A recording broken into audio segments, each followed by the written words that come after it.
Nangyari kay Awit, ikinalungkot na marami. Magsilbi sanang babala sa marami ang nangyaring ito kay Awit. Lingid nga sa kaalaman na marami, dumaranas ngayon ng matinding pagsubok sa kanyang kalusugan ang sikat na vlogger na si Awit Gamer. Kilala si Awit Gamer bilang isa sa mga personalidad sa social media na nagbigay saya at aliw sa kanyang mga taga-subaybay. Sa kanyang mga vlog at negosyo, lalo na ang pagbebenta ng bagoong, nakilala siya bilang isang masayahin at palaban na content creator. Ngunit sa pagkakataong ito, hindi nakatuwa ano kasiya ng laman ng kanyang bagong vlog. Marami nga ang nabigla at di may iwasang mabahala nang mabalita ng sinapit ng kontrobersyal na vlogger.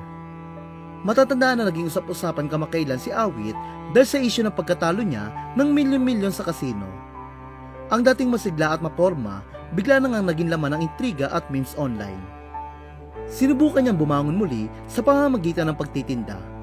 Ngunit sa kabila ng lahat ng ito, isang mas mabigat na laban ang kanyang kinakaharap ngayon.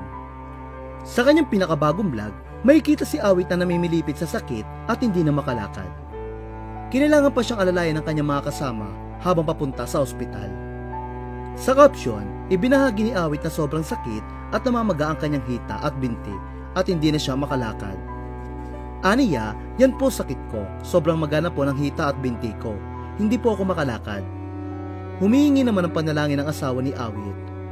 Ayon sa kanya, mababa ang potassium level ni Awit, mataas ang uric acid at may problema rin sa creatinine. Aniya, please pagalingin niyo po agad ang asawa ko. Mababa po potassium niya at mataas ang uric acid at meron po siyang creatinine. Samantala, umani ng reaksyon mula sa netizen ang kalagayan ngayon ni Awit. Ayon sa kanila, kasalanan ni Awit kung bakit siya nagkakasakit ngayon. Pinabayaan daw kasi nito ang kanyang kalusugan dahil sa pagsusugal. Pinuna rin na maraming netizen ang madalas sa pag-inom ng soft drinks ni Awit at hindi pag-inom ng tubig.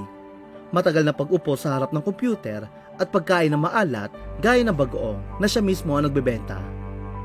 Isang netizen ang nagsabi, deserve din kasi yan, hindi umiinom ng tubig, puro coke, ngayon dextrose na ang katapat.